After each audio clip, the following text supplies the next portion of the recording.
Hello, welcome to everyone joining.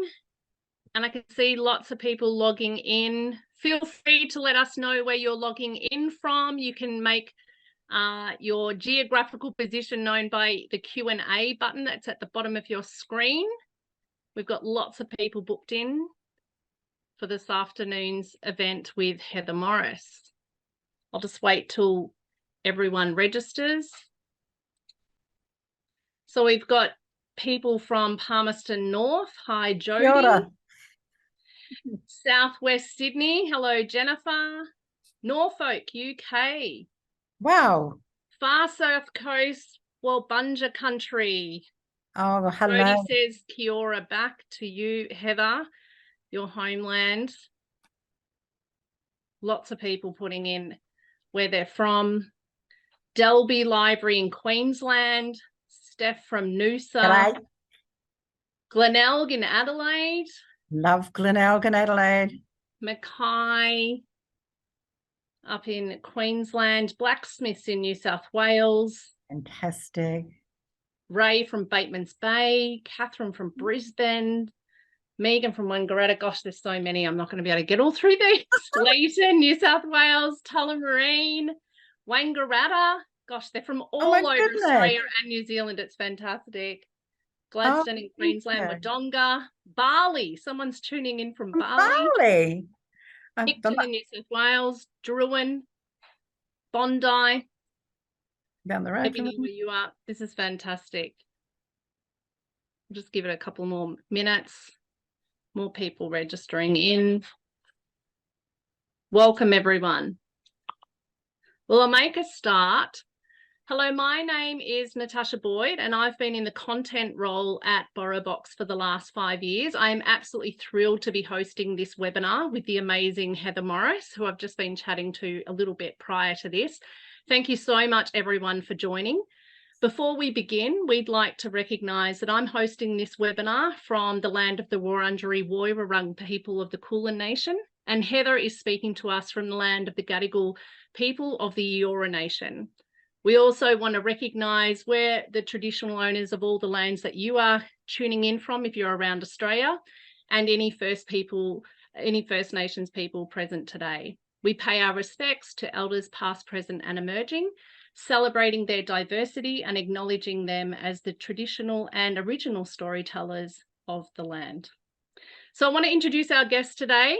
Heather Morris was born in New Zealand and then moved to Australia, and in 2003 was working in a large public hospital in Melbourne and came across a man called Lale Sokolov, and this would change the course of her life and her career. And in 2018, she produced a novel called The Tattooist of Auschwitz, which I'm sure most of you, if not all of you here, have read. It was followed up the following year by Silka's Journey.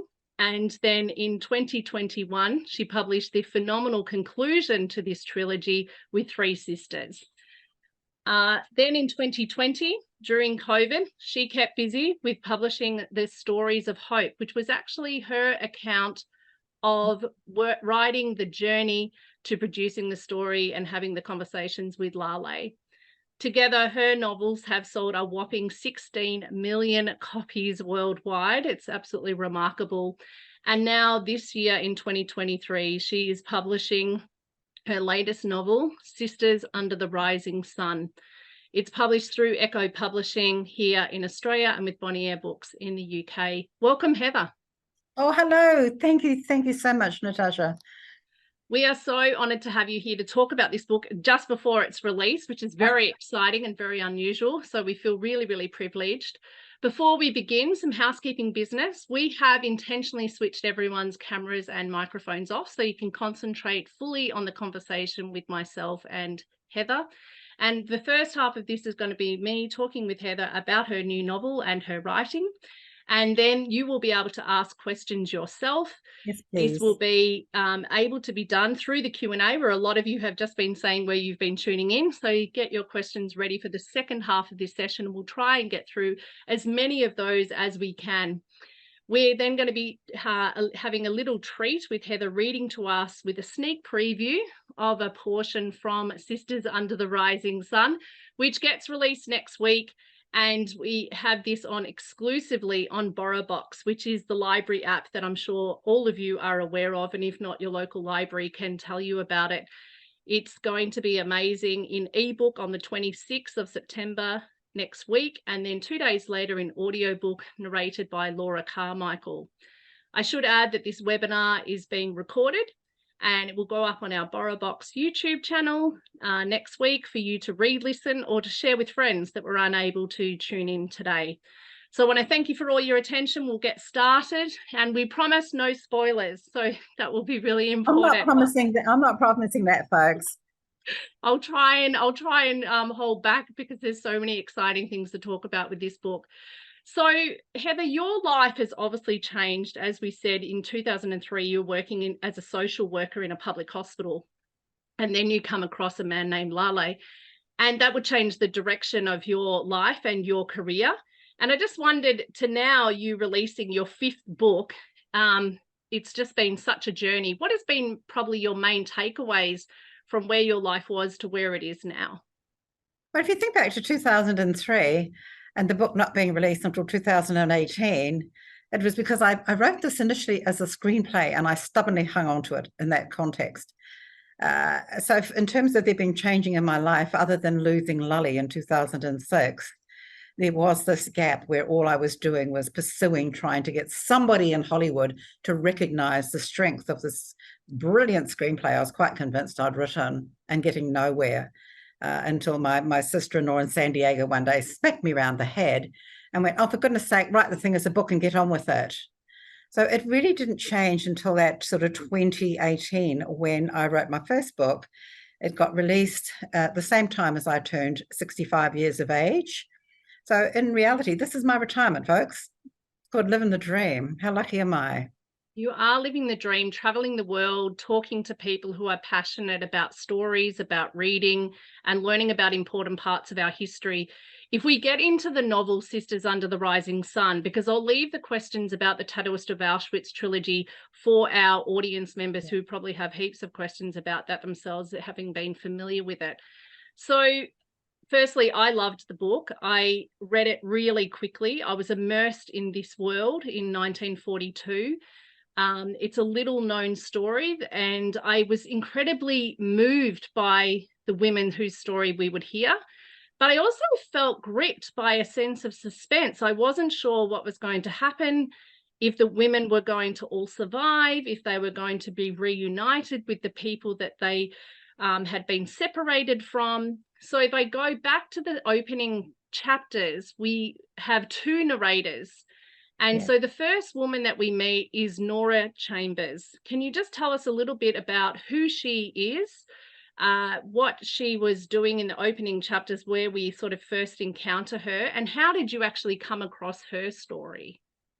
Well, Nora was what you would call a colonial wife and mother, living a really good life in Malaya, there with the servants and all the other British sort of expats who were living, running the rubber plantations, and being British as they were when they colonized countries. So she had a good life. She was an English woman. She had been educated in England and London, and in particular, she had trained as a musician at the Royal Academy of Music. And this is the strength of her storyline throughout the book, with her brilliant capacity to create music.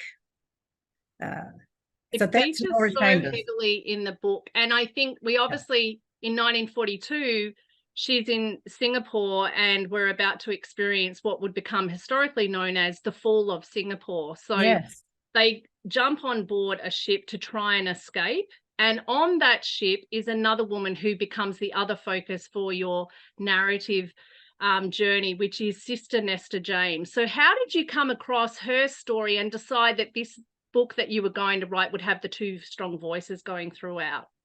Well, look, originally I was only going to tell Nesta's story, and I knew a little bit about the Australian nurses who had been held captive in Malaya. I'm of that generation that actually does know that little bits about the history of the Second World War from Australia and New Zealand's perspective. And I was talking to a couple of friends one day, sort of colleagues from the hospital where I worked, and I mentioned it to them. I said, "Oh, look, I know this story I'm thinking of following up." and getting more involved in. And one of those two friends looked at me and she said, "Oh, one of those nurses was my second cousin, yeah, Nesta James. I know her story. I know their story." And from that moment, it was sealed. I had a family member and subsequently other family members of Nesta's who I've spent time with in Cardiff in Wales, Mm. who could tell that part of the story. But in researching Nesta's story and reading the documents and the testimonies and the few books that were written, this one woman just kept jumping out for what she had brought to the survival of those women in the camp, and that was Nora. So it was a matter of, well, where's Nora? How can I find out more about Nora? And so I went searching. I think one of your great skills, Heather, is one, you meet really amazing people who obviously get to share these stories with you, but then you take it and run with it and do a meticulous amount of research. Obviously, this would have involved so much research into what had happened to the women that face this kind of trauma for quite a number of years. Do you want to just share about how these women, once the ship that they are on, the HMAS Verna Brooke, it gets bombed by the Japanese, and they find themselves then at the mercy of the Japanese in a POW camp? Well, absolutely. These women were there, well, particularly the nurses, to do a job. And I can't stress enough that they were members of the Australian Army. They were not civilians. They were Australian Army. Now, the English women were civilians. And by the way, Nora ended up in Singapore because she had to flee from Malaya as the Japanese came down through the country. And so I've got more information than, of course, I wrote about her fleeing, her journey, leaving her home in Malaya to get to Singapore is an incredible story in itself. But then trying to bring the two stories together from that point where they now find themselves in the same camp. And still try that sort of dual narrative of the two, but they're now interconnected. I don't separate them. They are part of each other. They are part of the big story of that camp. And they're all living together for an incredible amount of time. I think you say it's 3 years, 7 months. Yeah. And they travel between 4 different POW camps under the Japanese. These lives, I think what's really interesting is how you quite sensitively document the practicalities of how these women were living and working together and trying to organize themselves, but then the moments of respite and the simple joys that they try to find in this really difficult circumstance. Do you want to just talk a little bit about the resilience that the women had, what some of their daily struggles would have been, and to also acknowledge that it wasn't just women. There were indeed 40 children that were there with them, including who we hear a lot about, which is sweet little June, that just, absolutely took my heart. I just loved following her story. The reason I say 3 years and 7 months is that I have had the pleasure of listening to Nesta. She gave a 2-hour audio interview back in, I think, the late 1940s, early 50s to the Australian War Museum. And so I have her own voice and I have her own words telling her story as well. And in there, she was very, very strong about, I'm tired of people writing that we were there for 3.5 years. It wasn't 3.5 years. It was 3 years, 7 months. So I have to support Nesta here and being really, really strong with the time frame. But you talk about every day's counting there. Like every day is a struggle to get through. What they go through, it's unbelievable what they had to endure together. Yeah, they had very, very little food. They were starved. They were beaten. And as far as the nurses were concerned, they're nurses. They should be able to care for the people. And they're getting injured. They're getting bitten by snakes and rats, and the number of tropical diseases. These were women who were not used to tropical diseases and had no immunity to them. And they had nothing to treat them with. Nothing. They were given nothing. And another thing too, Natasha, we actually can't call them prisoners of war because the Japanese would not allow them to be declared prisoners of war. For them, prisoners of war were men who wore uniforms. They were the soldiers. And so all of the rights supposedly accorded to a prisoner of war, which was, Red Cross packages, a mail being able to get in and out, they would not allow any of that. None of that happened. And so if you, I know that it's not a spoiler, but that there wasn't far away from, there were men camps too. You think of Changi, who in Australia and New Zealand hasn't heard of the Changi prison? Those men got access to Red Cross, intervention and mail, etc. These women were given none of those rights. They were called internees, and they were the lowest of the low because they were women. Now, funny enough, the Australian nurses tried to argue that they should be prisoners of war because they wore the uniform of the Australian Army, but the Japanese wouldn't hear of it. But they're coming together, and that sort of community you're talking about, it's a thing that women do, and there's documents, and I've read the research that shows that you put a group of women together under these circumstances, and their circumstances has been analysed, and a group of men in the same circumstances, and the women, in fact, will endure, will survive, and will, work together much, much better than the men, because they do not see hierarchy in the same way. I think there's a real sense of community in your writing. I think what really comes across is how these women organize themselves into these little huts or houses. There's quite a formidable woman in Mrs. Hinch. Do you want to talk a little bit about who she was? Mrs. Hinch was the only American in the camp. And she was this very strong, forceful woman, in her 40s at the time. And I suppose being American, as far as she was concerned, she was going to try and stand up for the rights. And she became what they called the camp commandant. And the Japanese would go to her if they wanted to share information or if they wanted something done.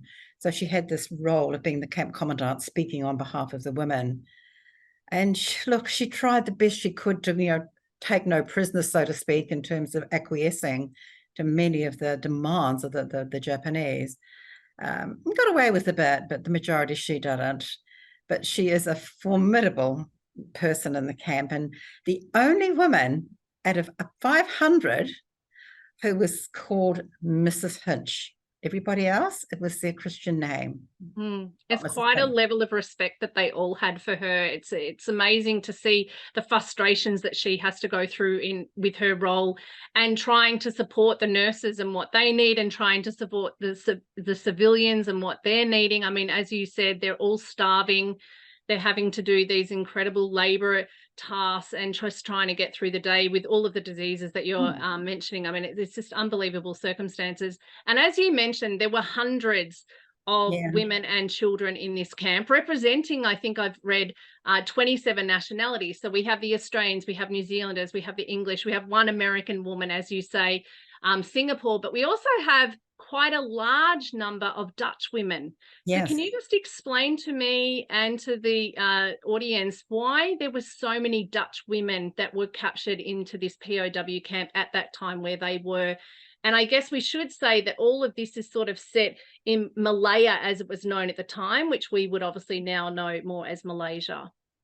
And by the way, throughout the book, I refer to it as Malaya, which is for me totally appropriate. There were two groups of Dutch women. There was a group of Dutch nuns. Sister Katerina, who was one of my other sort of key characters, this young novice nun who just lit up the camp with her ability to always see the good in everything and everyone. So she's a real character, Sister Katerina. She was so young. But the other group of Dutch women were the colonial women. And here's the thing, those colonial women whose husbands had run the engineering companies, and not all from Malaya and Singapore too. They'd been rounded up in Indonesia, which the Dutch, of course, at one point had colonized. And so they had a huge number. And those Dutch women found themselves in the camp with their maids and their servants. So they've had to negotiate that they're no longer, and if there was any conflict in the camp, and I don't harp on this, I don't go on about it, but of course it existed, it was those Dutch women who felt they were privileged and entitled, having to come to terms with them being in the same boat, so to speak, as their maids and servants. One of the things I love is that the women try and find ways to occupy themselves in terms of entertainment, and that they decide that they're going to create a cookbook, which it's difficult to get paper and pen. But the fact that, you know, these Dutch women have perhaps had maids cooking for them, and then they're wanting to share their recipes, and all the women around are wanting to share the recipes from their nationality or their own home cooking. It was quite interesting. How did you come across that, those sort of personal aspects of these women's lives in terms of your research, where it may have taken you geographically, maybe even emotionally, and to find these little gems and nuggets that are all throughout the book? By trolling the Australian War Museum, by trolling or anywhere around the world where one of these women who had survived had written a memoir or biography, and just drawing together all of their little vignettes and creating them in the one. But yes, the whole cookbook thing was hilarious. And we will both appreciate this, because the Australian nurses, and Audrey Owen in particular, the New Zealand woman, the one that I feature, they had a battle about who owned the pavlova recipe. Well, we know where I'm going to stand with that. And you being born in New Zealand, we know where you might stand. It is actually a really good, funny argument that's in the book. Obviously, it started with the Tattooist of Auschwitz when you had the conversations with Lale, that you had decided that you were going to use the stories that you were hearing to turn them into fictional novels, to not go down the road of non-fiction. That was obviously a conscious choice that you've continued on. And so was there an interesting piece of tidbit research that you'd probably learned through skills of writing the trilogy that really helped you with the writing of this book and researching this book? Oh, absolutely. And that is that the academic history books don't always, well, not say get it right, but they don't tell the full picture. They don't tell the individual memory. And all my books, folks, I'm telling you the memory of the person that I'm hearing the story from. And if it doesn't totally align with either the historical facts or just the academically reported facts, well, actually, you know what? I don't care, because it's that person's memory. And I found enough testimonies and references to be able to bring all these women's individual vignettes together. And I feel, you know, in some ways really bad about the fact that I have given to one of my key characters an incident that really happened to somebody else who I've not named. But I felt it was so worthy of having in the story to put that person into the storyline, just to tell this incredible vignette would have muddied it and just made it more complex. So I really struggle with doing that, because to me, every one of those 500 women need to be named and known. But and this, you know, and nearly almost half of them don't make it. I mean, that's what's so tragic about this story, and they get through quite a few number of years, even with the daily struggles. But it sort of seems to be when 1945 was hitting, and they're so close, as we would know with the advantage of hindsight, they're near the end of war. But disease, as you say, and starvation really starts to take its toll. In amongst all of that, as you'd mentioned before, Nora as a musician, and another woman that you talk about, Margaret Dryberg, decide, in terms of focusing on the women's spirits, that they will bring music into the camp. Can you just sort of share?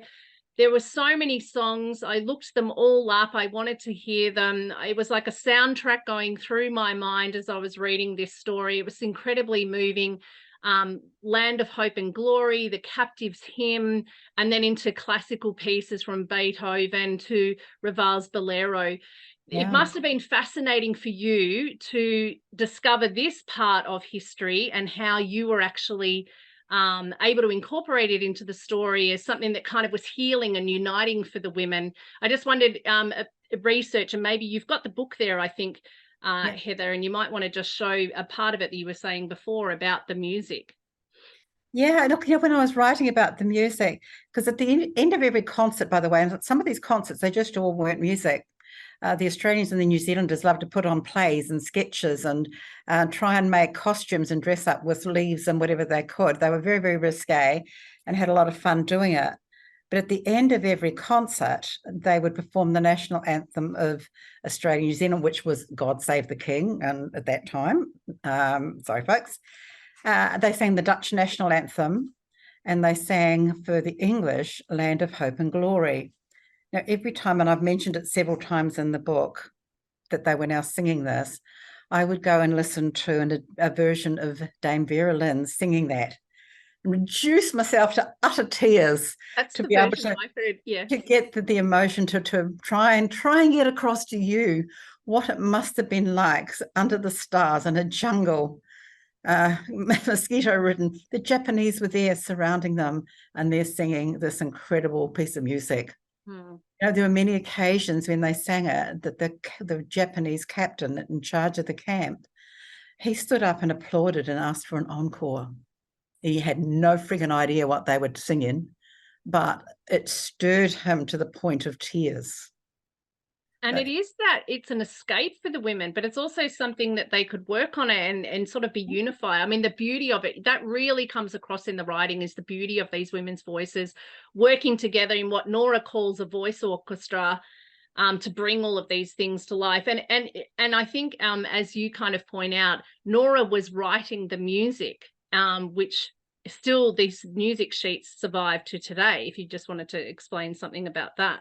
Yes, she would find scrap bits of paper behind the Japanese administration building, and she would write the music. That's how brilliant this woman was.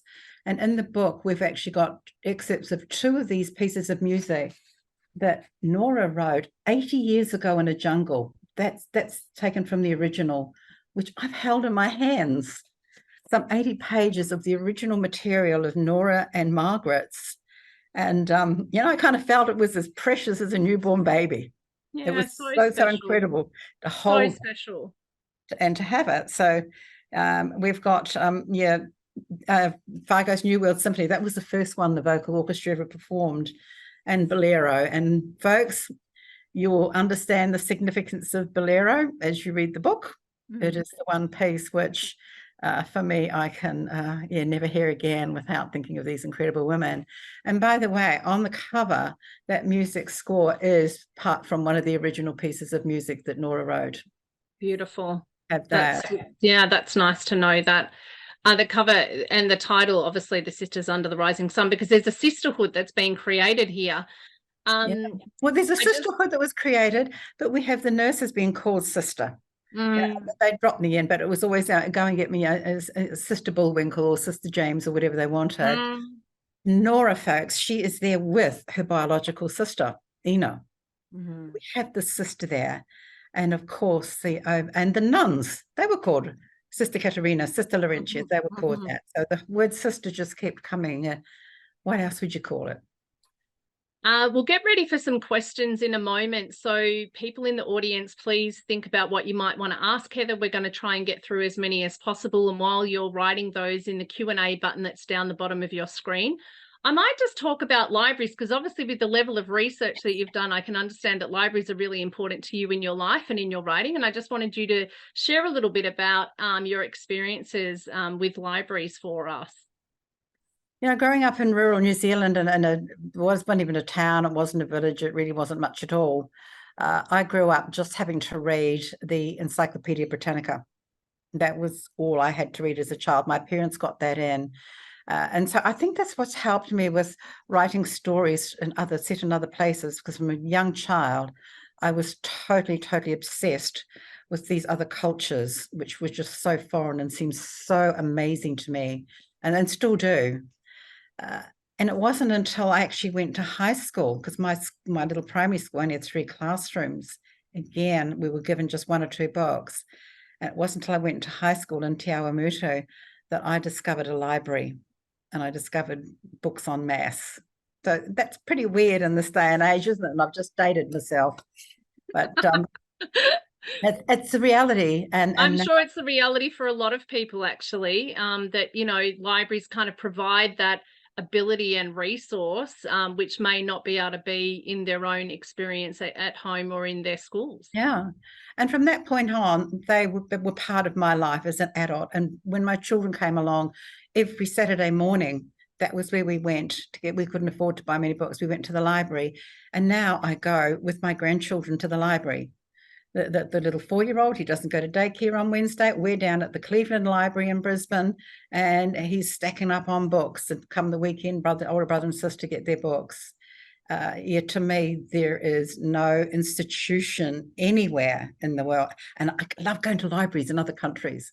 Yeah, Wow, they're so they're beautiful. amazing, The amazing. architecture, how we, revere books, and the experiences of the people that we meet. I mean, they've become really community hubs. And I think that's the wonderful thing for me with the people that I work with. Obviously, BorrowBox, we are in every library in Australia and New Zealand, and this chance to connect people through stories is so important. As I mentioned at the top, these books are going to be exclusively available on BorrowBox, like all your other previous books are.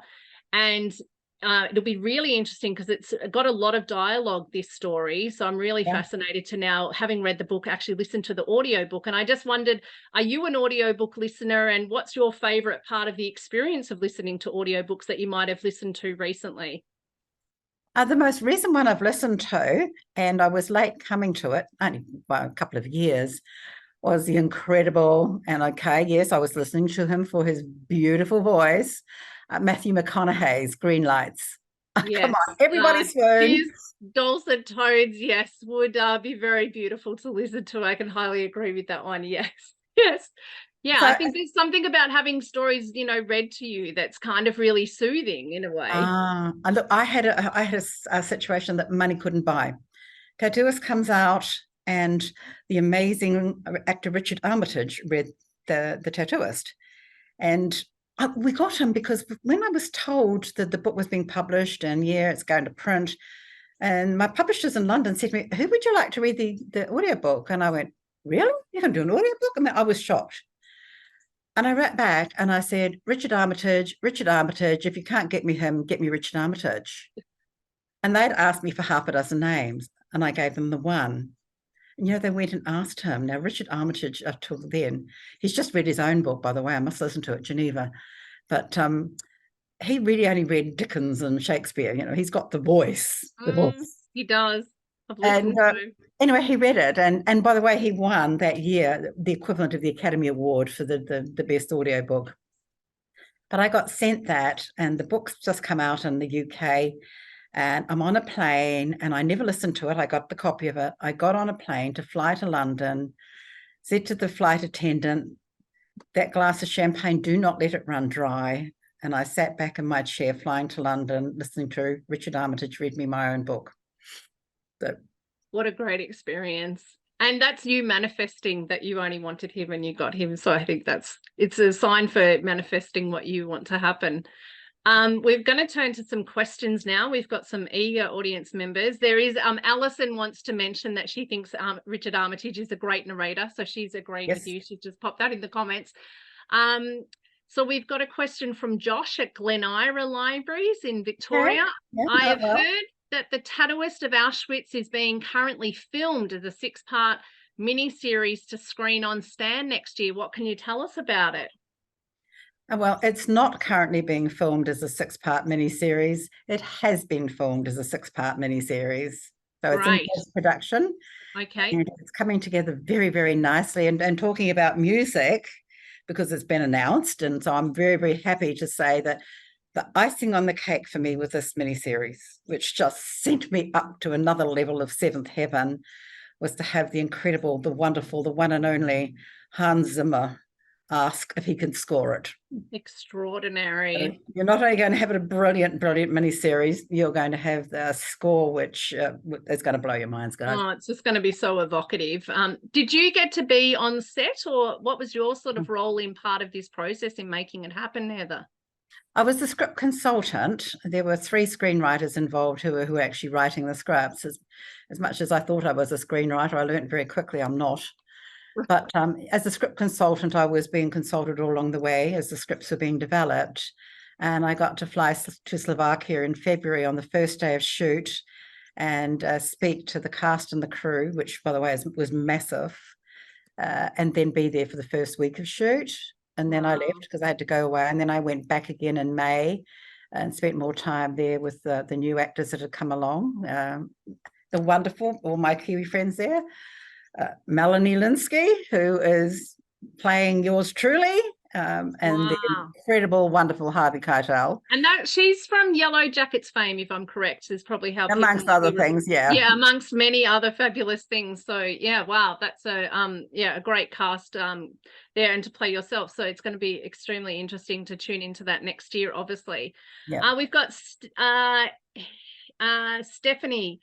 Hi, Heather. We met in Noosa. I read White Coolies in the 1970s, and it sounds like your book is their story. And I applaud you for bringing the women, children, and nurses' courage back into public awareness. The White Coolies movie, released about the early 1990s, was a flop due to political fear of offending the Japanese in trade.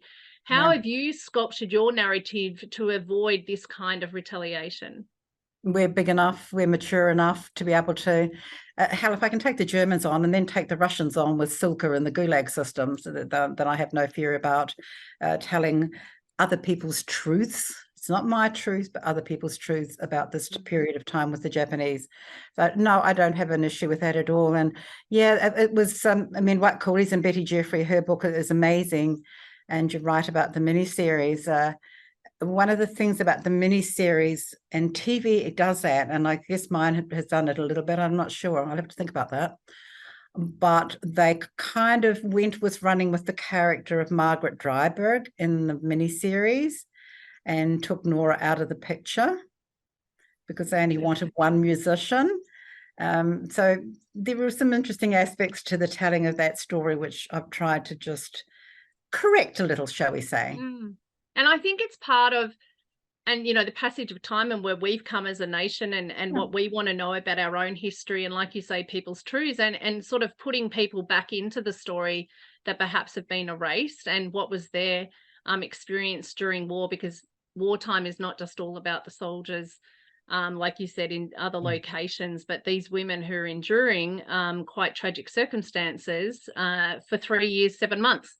We've got Gav, who is saying, hi, Heather, after returning back to Australia, did the nurses in your book continue to do nursing, like Dr. Rowley Richards and Sir Edward Weary Dunlop, and also not forgetting Vivian Bullwinkle, who you feature, obviously. Do you want to talk a bit about Vivian?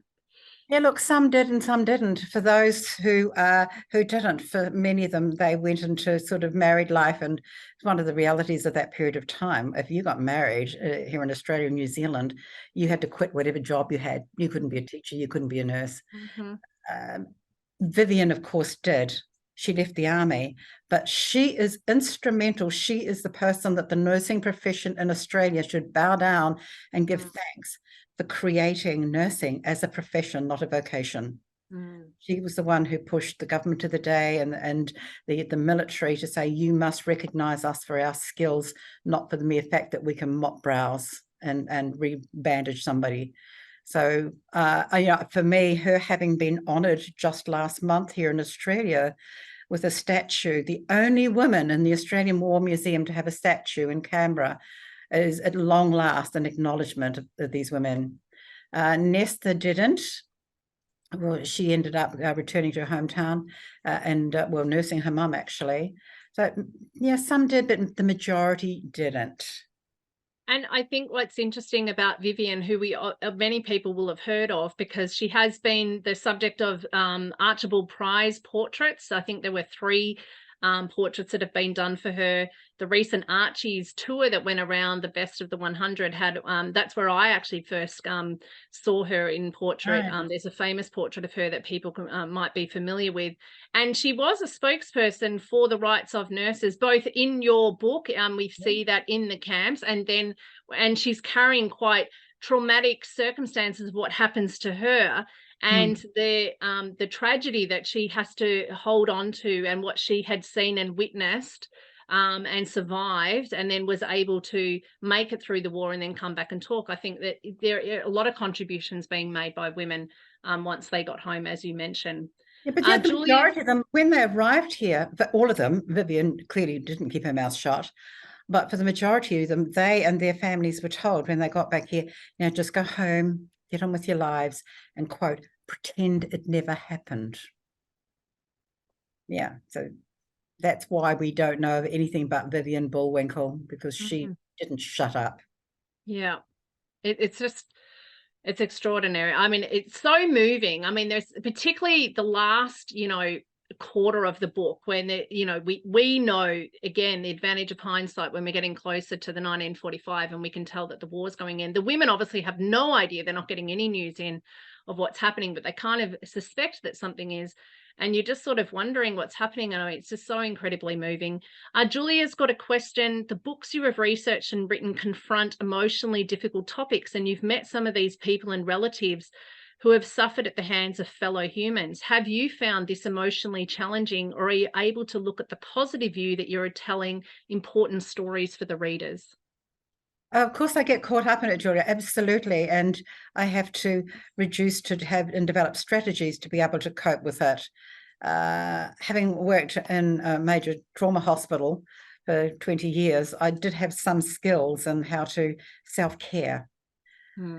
Always remembering that those people, these incredibly brilliant, brave, resilient people I'm writing about, their pain, their trauma, and there in some cases guilt is theirs, not mine, and I have no right to think that I can own any part of it.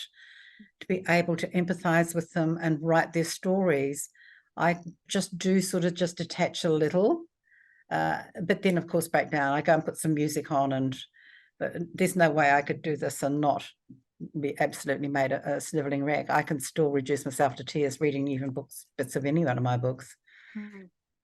It's emotional, but I should say to people who are hopefully going to borrow the books next week when it gets released, is that it's not all grim. I mean, there's a lot of hope. There's a lot of resilience.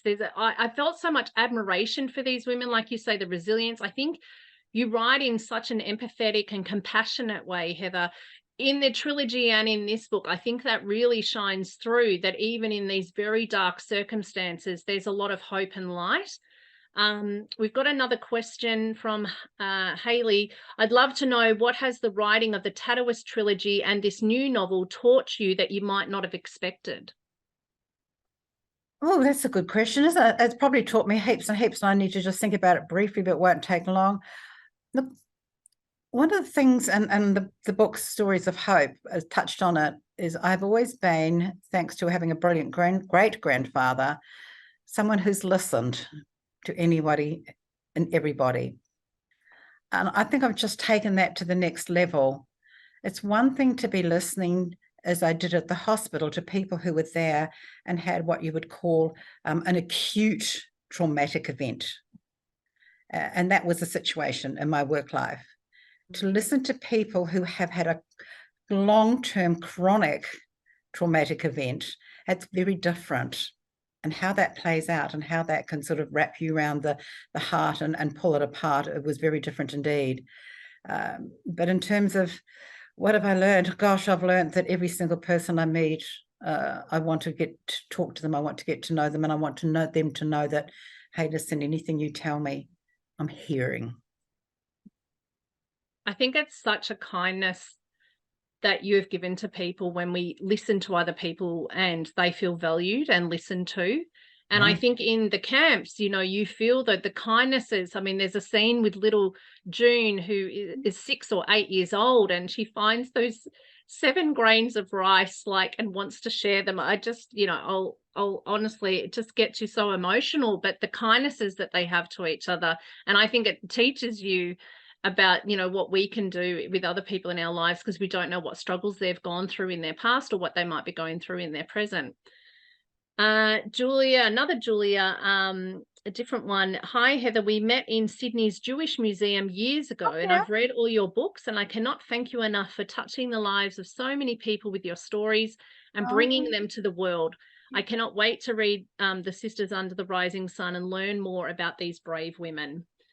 Oh, thank you, Julia. I expect that was when I was there with the launch of the Tattooist, which was at the museum there. So thank you for that. It's wonderful. And I'll keep telling these stories as long as people keep throwing them my way. Where geographically, did you go back to this region that you were writing about? Did you visit this area? No, and that's interesting. That's the one place of all my books that I have not been to. And I'm in two minds about whether or not I should. It's very hard to still get to that part of Palembang and the Sumatra is still pretty isolated. It's still pretty much jungle. you can get onto Bank Island and onto the beach there a little bit. But no, and funny enough, it was weird. I was flying sort of to London earlier this year or late last year, and flying over Australia, the route that you go to sort of get to London, I'm looking at the map, I kind of watch the map, what am I over right now? And all of a sudden it came up with the word Palembang. I was flying over the top of bleeding Palembang, which is pretty much nothing. Right.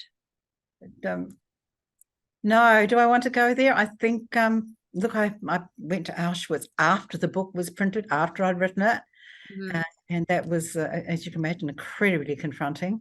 This would be along those lines, I'm pretty sure. But there's I agree with you. There's nothing there for me to see. Yes. Yes. Yeah, it would be different. I think several of the women might have traveled back there at some later stage from what I've read.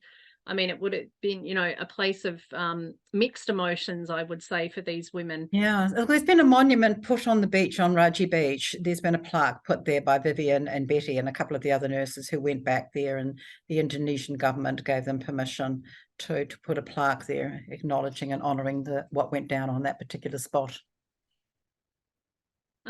If there are any more questions, just letting the audience know that feel free to write those in the Q&A button at the bottom, and let us know where you're writing your questions from, because as we heard at the start of this webinar, we have had people all over Australia and over New Zealand. I know that both of us had discussed that we wanted to pay homage to the resilience of these women that were in these camps for the 3 years, 7 months.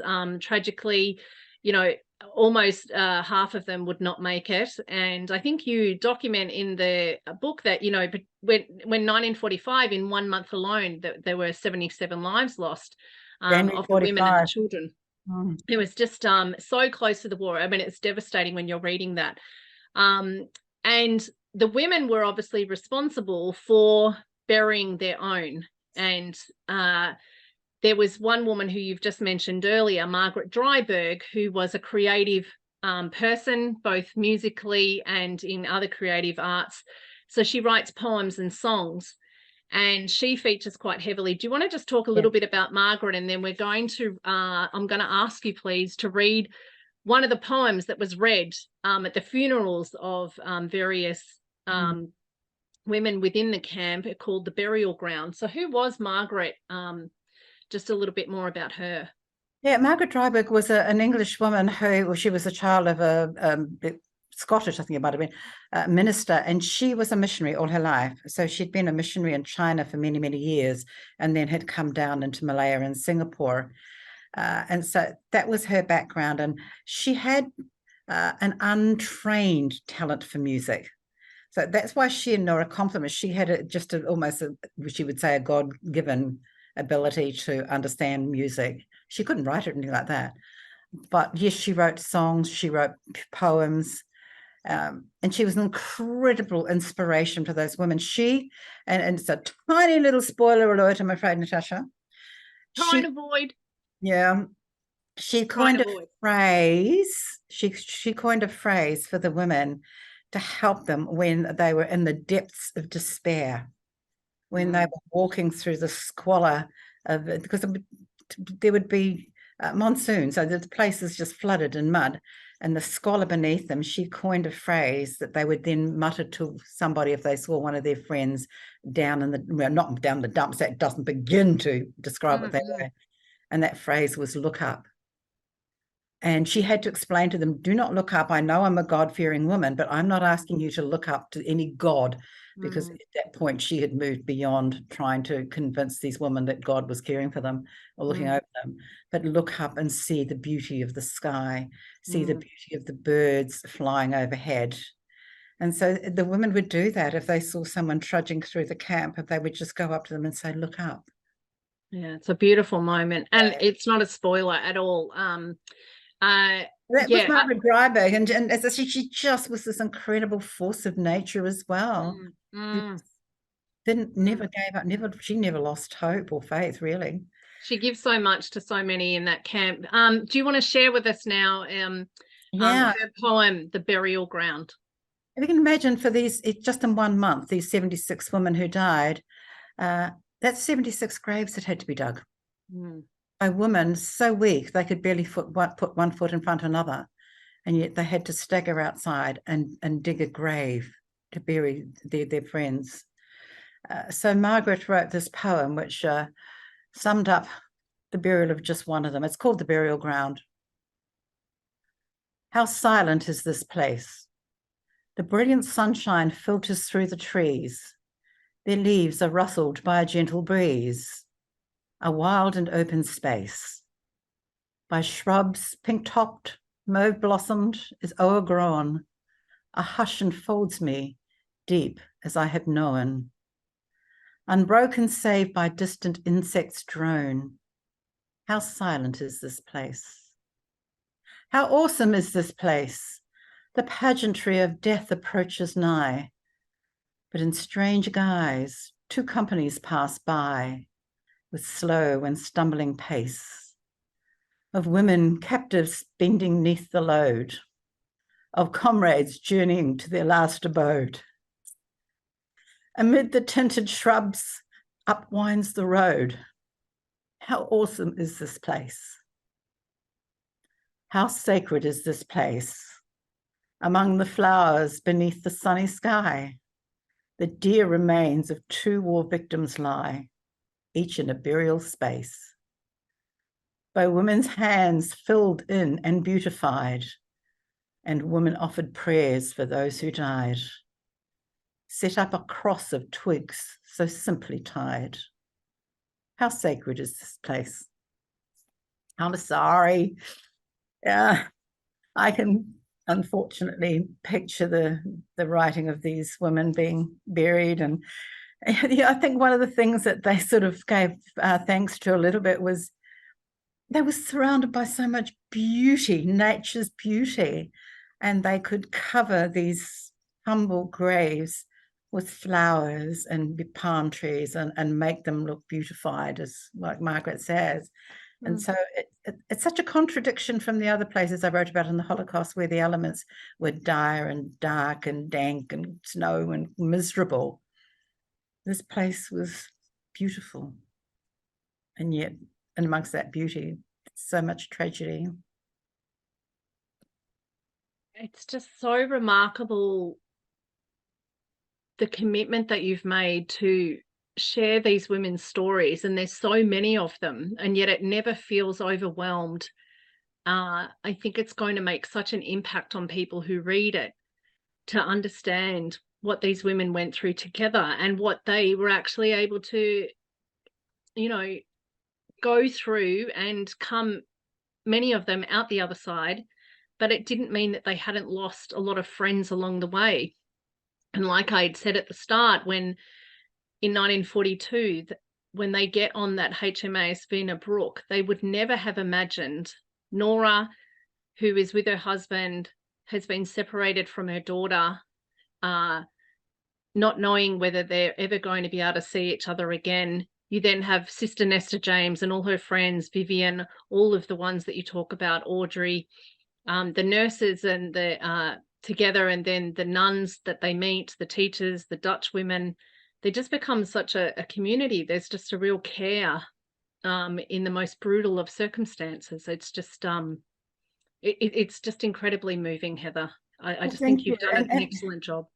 And the women used to dream, they said, at night time in the camps, you know, you lay down on a concrete slab or a dirt slab, and you dreamed of being in a bed with a pillow and the comfort of being in your own space, because you were squashed in. And sometimes they were so squashed in, you couldn't roll over.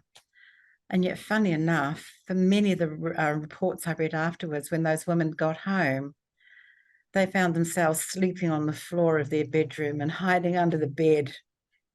They missed being squashed into this hut. They missed the companionship. All of a sudden, they realized what it meant, that kind of comradeship, that sisterhood. And now it was gone. And yeah, they struggle, folks.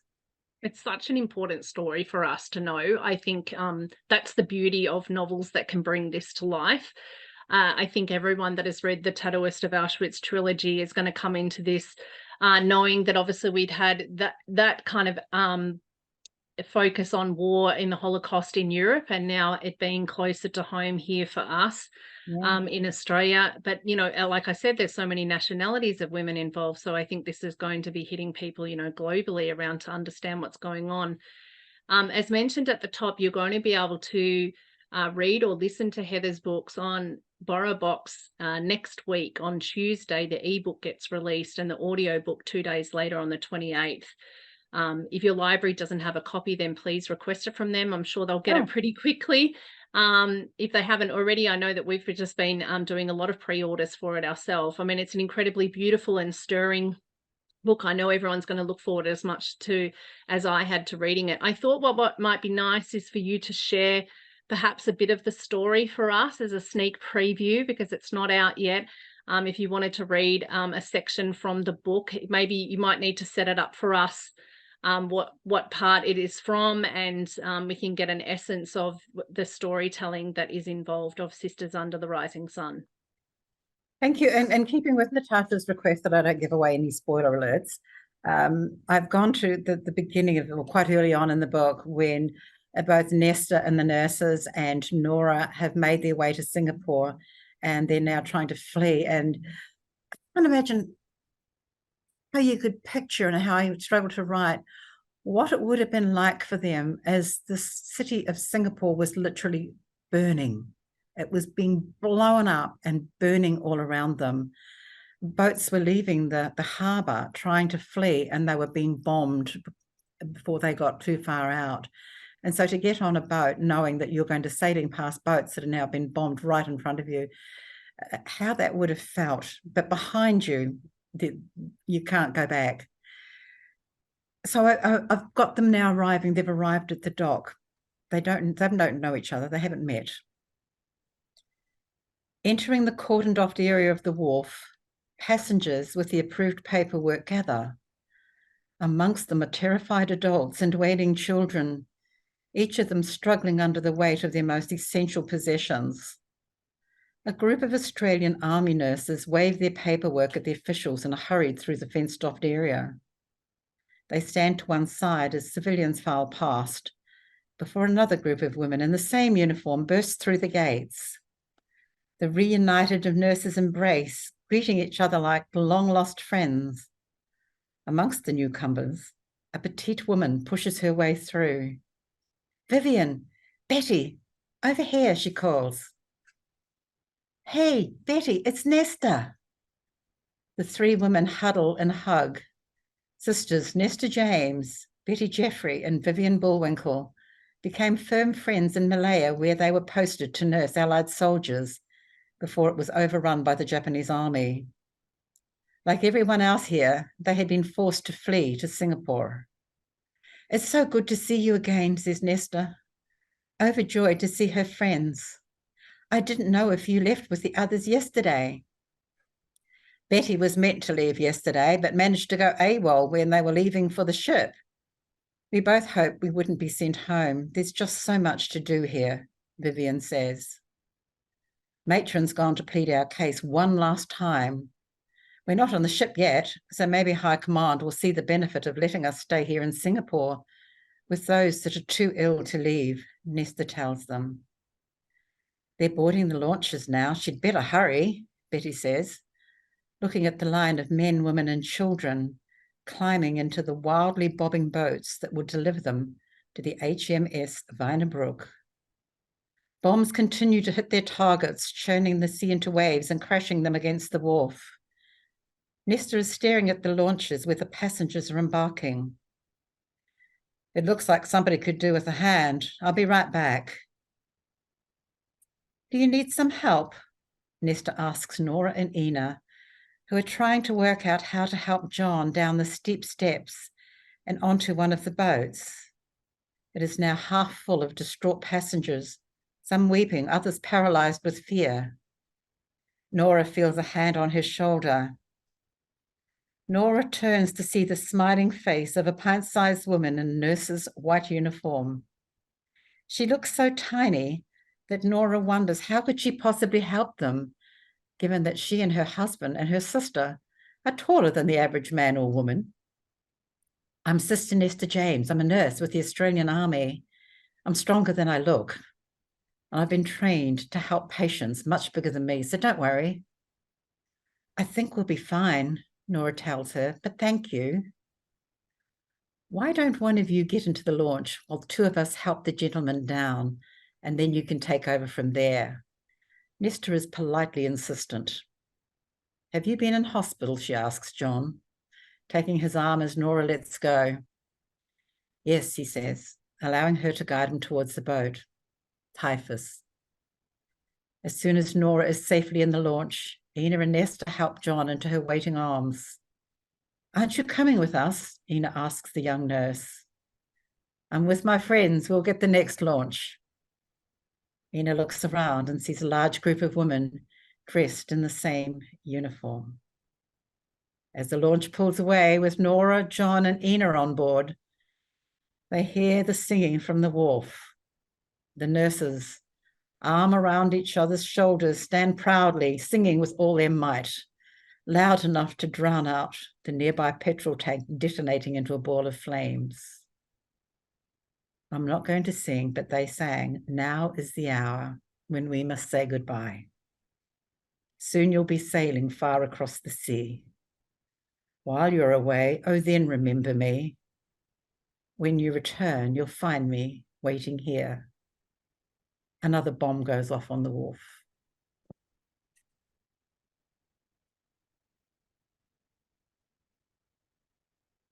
It just takes me back to when I read that scene and just what was to come. They just have no idea of what is to come. Gavin's got a question that came in. He says that the surrender of Singapore was 2 to 3 weeks after the surrender of Japan. And did any of the nurses know what was happening before that surrender of Singapore? Were you across what might have happened at that time for what the nurses knew? I know you talk about in the book that they didn't want to leave. They did not know that the war was over. That was the thing. After a while, it must have been, we worked it out probably about a week or so after the Japanese had surrendered, the Japanese sort of guarding them started behaving differently. And then they said to them, they did finally say to them that the war is over and now can we be friends? As if, okay, all's forgiven, let's now move on, folks. And the women, yes, they said, well, they didn't believe them. They were not going to attempt to try and walk out. So you'll have to read about how they were liberated, and it has a beautiful Aussie twist in it, and it's a wonderful liberation. But no, it was several weeks after, in fact, the war was over. We've got 2 other quick questions here that are both on the same topic. Hayley asking, what do you plan to write about next? And Megan saying, as a grown woman reading Silka's journey, I was shocked that I had no idea about that piece of history. So thank you for educating me. And I can't wait to read Sisters Under the Rising Sun. But what is next? What other piece of history can you open our eyes and hearts to? Yeah, just touching on Silka, for some reason, I hoped, and it hasn't happened, that many other authors would jump on the bandwagon like they did with Tattooist and write Holocaust stories, and that stories about that Gulag system could come out written in the same vein to make it readable and appreciated by audiences and readers. It hasn't quite happened. By the way, I've had requests from people in Ukraine of whom Silka's journey was a huge, huge seller. And I asked one of the people I was interviewing there about what's going on in Ukraine with regard to Silka. And they said to me, there's not a person in the Ukraine who has not been touched by the Gulag system. And your book is now telling the world what went down there, but others didn't. And I'm kind of waffling on a little bit here as I try and avoid trying to say too much about what's happening next. I have 2 potential storylines. They're both equally being researched and considered. I consider that, this is an area of telling stories. There are other conflicts, and I'm kind of drawn to them. And we've got. I feel like a story is going to come across your path. Just like the story of Nesta and Nora came, over a lunch, and then sort of set you on this path. I have no doubt that someone is going to talk to you in the future and we'll get a new story. Ron Lynn says, hi, Heather. Thank you for your wonderful books. I can't wait to meet these women in your new book. Do you find it hard finishing your books and leaving their lives? I don't leave their lives. And the reason I don't is because Nesta's family, Nora's family are still in my life. So I don't leave them. Like Lily's family's in my life. The three sisters, one of them, Livy, is still very much alive. She turns 98, by the way, in November. And all those children and the grandchildren of those three sisters, I am part of their family. So I'm very lucky they don't leave me. Pearl Wilson says, Heather, Hello, your colleagues at MMC are so proud of you. Congratulations. Oh, hello, darling. And we've got, I think there was one more, I think, no, I think I've got through all of the questions now. So we might just wrap up now. I mean, it's been an incredible hour listening to you. I could talk to you for hours, Heather. So many fascinating stories that I know, so much research that didn't go into the book that you would just know. And I mean, you're just such a fabulous storyteller. There's so many stories within the book to read and explore. Just a reminder that this webinar was recorded and will go on our BorrowBox YouTube channel next week. So you can re-listen to it after you've read the book. Or you can share it with friends who are unable to join us today. Heather is obviously going to be doing a lot of promotional events. I know that you're off to New Zealand actually to do an event. Is that right, Heather? I'm heading there on Saturday and I'll be there until Tuesday. It's very hard to do events like we're just talking about until the books come out. But I'll be there doing mostly media, a lot of media, and a couple of meetings in Auckland and around Auckland. But the book is being released in the UK on Thursday, so I've got a whole sort of day and a bit to frankly get my butt on a plane and be in London when it gets released there next Thursday.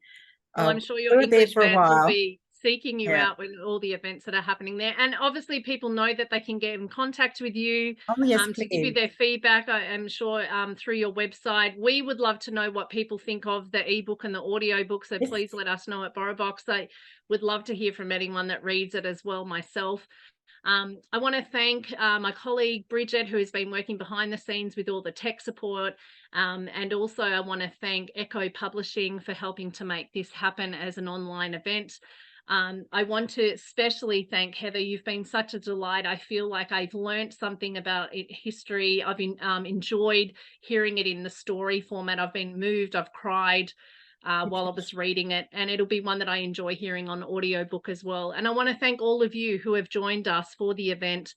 Thank you. And we hope that you love the book and enjoyed as much as I have reading it, and that Heather has enjoying it. So make sure you get yourself into the reserve queue and have a lovely evening, everyone. Thank you so much, everybody. And Tasha, it's been a delight. I'll talk to you any day of the week. Thank you. Good night, everyone. Thank you. Good night.